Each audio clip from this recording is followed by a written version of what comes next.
कहानी की शुरुआत होती है और हम एक आदमी को जंगल में भागते हुए देखते हैं। वो इतना डरा हुआ था मानो उसका अंत करीब हो, और तभी उसका सामना एक डायन से हो जाता है और अगले ही पल उसकी मौत हो जाती है। वहीं दूसरी ओर एक लड़का सेविंग कर रहा था और तभी वो डायन उसे अपने बस में कर उसका गला कटवा कर मार डालती है। आखिर ये डायन कौन है और क्यों मार रही है वो सबको, ये जानने के लिए देखिए डर और खौफ से भरा ये पूरा वीडियो। वहीं स्टोरी में आगे हम उपेन को देखते हैं जो फाइनल ईयर की तैयारी कर रहा था और अपने घर की तरफ जा रहा था, पर तभी कोई आकर उसके कंधे पर हाथ पटक देता है, जिसे देखकर उपेन डर जाता है। दरअसल वो सोसाइटी का वॉचमैन था जो उपेन से कहता है कि भैया कुछ गरीब बच्चों को ट्यूशन पढ़ा दो, हर साल तो पढ़ाते हो आप, फिर इस बार क्यों मना कर दिया आपने। जहाँ उपेन कहता है कि चाचा इस बार मेरा फाइनल ईयर है और वैसे भी मेरे पास बिल्कुल भी समय नहीं है, आप प्लीज उनसे मना कर दो। जहाँ चाचा कहते हैं कि ठीक है मैं सबसे मना कर दूंगा, पर एक लड़की है काफी गरीब घर से है, उसे मना नहीं कर पाऊंगा मैं, उससे तुम ही मना कर देना, मैं आज उसे भेज दूंगा। जहाँ उपेन कहता है ठीक है, और उपेन अपने घर चला जाता है। पर घर पर आते ही वो काफी डरा हुआ सा लग रहा था और तभी अचानक से कमरे की लाइट चली जाती है, जिससे उपेन काफी डर जाता है और लाइट ऑन करने की कोशिश करता है। और तभी वो देखता है कि कोई मोमबत्ती लेकर उसकी तरफ आगे बढ़ रहा है। इसे देखकर तो उसकी रूह हलक में अटक जाती है और तभी कमरे की लाइट जल जाती है और वो मोमबत्ती वाला कोई और नहीं उसका दोस्त निर्वाण था जो उसे डरा रहा था। दरअसल दोनों इस फ्लैट में एक साथ रहते थे। जहाँ उपेन निर्वाण को काफी डांटता है कि इस तरह का मजाक मुझसे मत किया कर, मुझे काफी डर लगता है। जहाँ दोनों इस बात को भूलकर कुछ और बातें करने लगते हैं। जहाँ निर्वाण कहता है कि मैं एक हफ्ते के लिए अपने घर जा रहा हूँ, तू भी अपने घर चला जा, पर उपेन मना करता है कि नहीं यार, वैसे ही एग्जाम की टेंशन है और अगर घर जाऊंगा तो काफी टाइम खराब हो जाएगा, एग्जाम के बाद मैं महीने भर अपनी फैमिली के पास टाइम बिताऊंगा, पर अभी नहीं। और निर्वाण अपने घर चला जाता है और उसी रात एक लड़की उपेन के घर आ जाती है जो ट्यूशन लेने आई थी, जो अपना नाम हेतल बताती है और कहती है कि थैंक यू सर, जो आप मुझे ट्यूशन देने के लिए मान गए, और मैं किसी को नहीं बताऊंगी कि आप मुझे अकेले ट्यूशन दे रहे हैं, वरना बाकी बच्चों को बुरा लगेगा। पर उपेन कहता है कि मैंने तो चाचा से मना किया था कि मैं ट्यूशन नहीं दूंगा। पर हेतल जैसे ही उपेन का हाथ पकड़ती है, सख्त लौंडा यहाँ पर पिघल जाता है और अब दोनों काफी करीब आ जाते हैं और एक हफ्ते के अंदर ही शादी कर लेते हैं। पर उपेन ये नहीं जानता था कि हेतल के साथ एक बुरी आत्मा भी उसके घर में प्रवेश कर चुकी है। और एक हफ्ते बाद निर्वाण भी घर आ जाता है, जहाँ उसकी मुलाकात हेतल से होती है और दोनों एक दूसरे को नहीं पहचानते। जहाँ हेतल उसे घर से बाहर निकलने को कहती है और कहती है कि तुम अंदर कैसे घुसे। जहाँ निर्वाण भी कहता है कि ये घर मेरा है और तुम कौन हो। पर तभी उपेन भी वहां जाता है और कहता है कि ये तेरी भाभी है, जिसे सुनकर निर्वाण भी चौंक जाता है कि शादी, वो भी अचानक और मुझे बताया भी नहीं। जिसके बाद दोनों चले जाते हैं। पर निर्वाण को हेतल का बर्ताव कुछ अजीब लग रहा था। वहीं उसी रात जब निर्वाण पानी पीने के लिए किचन में जाता है तो फ्रिज में रखा कटोरा अपने आप ही हिलने लगता है और जब निर्वाण उस कटोरे को उठाता है तो उसमें एक कटा हुआ सर उसके रोंगटे खड़े कर देता है। पर दूसरे ही पल वो सर वहाँ से गायब हो चुका था।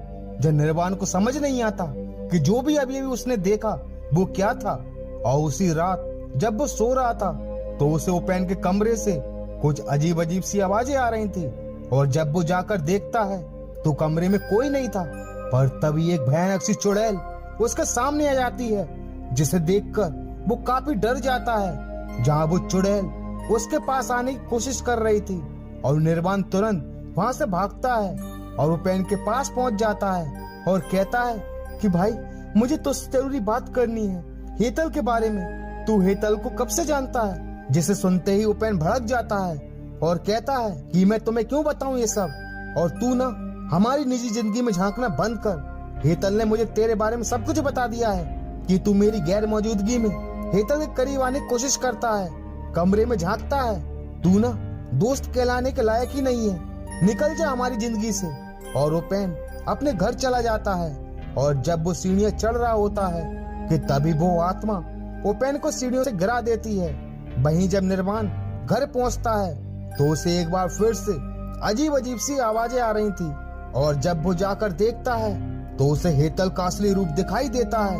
वो किसी चुड़ैल की तरह बर्ताव कर रही थी और कह रही थी कि उसे मार क्यों नहीं देती, पर तभी वो कहती है कि तड़पाने में जो मजा है वो मारने में नहीं, थोड़ा और तड़पाने दो उसे। और ये सब निर्वाण भी देख और सुन रहा था, और तभी हेतल भी उसे देख लेती है और वो वहां से भागता है, जहाँ हेतल उसके पास आकर कहती है कि चला जा यहाँ से, वो सिर्फ मेरा है। वहीं उपेन की हालत भी दिन ब दिन बिगड़ती जा रही थी। वहीं हेतल अभी भी उपेन को निर्वाण के खिलाफ भड़का रही थी कि वो मेरे साथ गलत करने की कोशिश कर रहा था, इसलिए मैंने उसे घर से निकाल दिया। जहाँ हेतल उस आत्मा को देखकर मुस्कुरा रही थी, और उपेन तुरंत निर्वाण को फोन लगाकर डांटता है कि तू सुधर क्यों नहीं जाता, क्यों मेरी बीवी पर गंदी नजर डाल रहा है। पर निर्वाण उसे समझाता है कि हेतल तुझे मेरे खिलाफ भड़का रही है, और सुन, हेतल जैसी दिखती है वैसी है नहीं, भूत सवार है उस पर। तू मेरी बात मान या मत मान, लेकिन बचकर रहना उससे, वरना वो तुझे मार डालेगी। जरा अपने आप को तो देख, कितना बदल गया है तू उसके आने के बाद। पर ओपेन उसकी एक नहीं सुनता, और उसी रात हेतल जानबूझकर ओपेन का एक्सीडेंट करवा देती है। पर अब ओपेन अपनी सारी सुध-बुध खो बैठा था। वहीं एक दिन ओपेन के पिता का फोन निर्वाण के पास आता है, जहाँ वो कहते हैं कि बेटा पूरे 10 दिन हो गए ओपेन से बात किए हुए, ना तो वो फोन उठा रहा है ना ही लगा रहा है, मेरी उससे बात करा दे बेटा। जब निर्वाण कहता है कि अंकल हम दोनों अलग हो चुके हैं, अब हम एक साथ नहीं रहते। जब से उसने हेतल से शादी की है वो काफी बदल चुका है, और शादी की बात सुनकर अंकल को भी सदमा लगता है, क्योंकि उन्हें भी पता नहीं था कि ओपेन ने शादी कर ली है। पर अंकल की बात मानकर निर्वाण ओपेन से मिलने का फैसला करता है, पर इससे पहले वो हेतल की जानकारी इकट्ठा करके उसके घर पहुंच जाता है और उसकी माँ को सारी सच्चाई बताता है। जिसके बाद वो माँ जी को लेकर ओपेन के घर पहुंच जाता है, जहाँ ओपेन बेसुध बैठा हुआ था। उसकी हालत काफी खराब थी और वो उसे ले जाने की कोशिश करता है, पर तभी हेतल वहां आकर निर्वाण को मारने लगती है। पर इससे पहले कि वो उसे जान से मारती, हेतल की माँ आकर उसे छोड़ने को कहती है, जहाँ हेतल कहती है कि माँ इससे मेरी कोई दुश्मनी नहीं है, दुश्मन तो ये है ओपेन, जो कि दीदी का कातिल है। और तभी नेहा की आत्मा हेतल के शरीर से बाहर आ जाती है और कहती है कि माँ यही है मेरी मौत का जिम्मेदार, मैंने आत्महत्या नहीं की थी, पूछ इससे कि इसने मेरे साथ क्या किया था।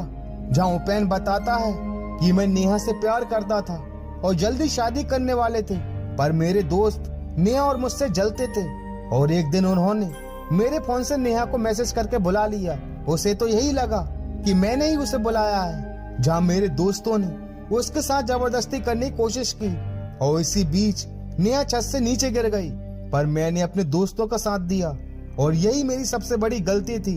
और इतना कहते ही ओपेन अपनी नस काट लेता है, पर नेहा की आत्मा उसकी गर्दन मरोड़कर मौत के घाट उतार देती है।